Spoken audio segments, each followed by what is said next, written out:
What if I told you that the first leader of Christ's church was a man who publicly denied Jesus not once, not twice, but 3 times? A man who was impulsive, afraid, and broken by his own failure. Most people would have written him off forever, but Jesus didn't. Instead, he transformed that broken fisherman into the rock upon which he built his church. This is not just the story of an apostle. It is the greatest story of redemption ever lived.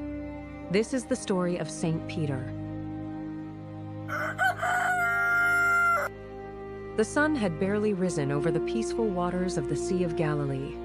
Fishing boats gently rocked with the waves as fishermen pulled in their empty nets after another long night. Among them was a hard-working fisherman named Simon. He wasn't a scholar. He wasn't wealthy. He wasn't powerful. He was an ordinary man trying to provide for his family. Little did Simon know that this ordinary morning would change the course of history forever. As he cleaned his nets, a traveling teacher named Jesus of Nazareth approached him.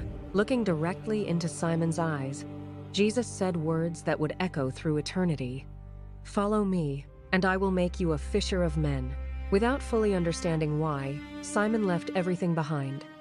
His boat, his nets, his livelihood. He followed Jesus. From that moment on, his life would never be the same. "Who do you say that I am?"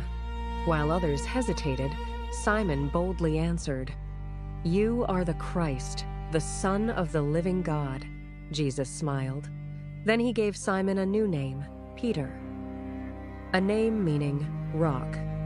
And Jesus declared, "You are Peter, and upon this rock I will build my church, and the gates of hell shall not prevail against it."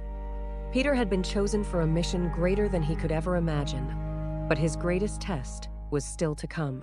The night before Jesus' crucifixion, Peter was filled with confidence. When Jesus warned that all his disciples would abandon him, Peter quickly replied, "Even if everyone else falls away, I never will." Jesus looked at Peter with compassion. Then he quietly answered, "Before the rooster crows, you will deny me 3 times." Peter couldn't believe it. Never. Not him. He would die before denying his Lord. But fear is a powerful thing. That very night, soldiers arrested Jesus. The disciples scattered into the darkness. Peter followed from a distance. Standing near a fire in the high priest's courtyard, people began recognizing him. "Aren't you one of his followers?" Peter shook his head. "I don't know him." A little later, someone asked again, "Surely you were with Jesus?" Again, Peter denied it. Then, for a 3rd time, "You are one of his disciples." Peter swore, "I do not know the man." At that very moment, a rooster crowed. Silence filled the air. Jesus turned and looked directly at Peter.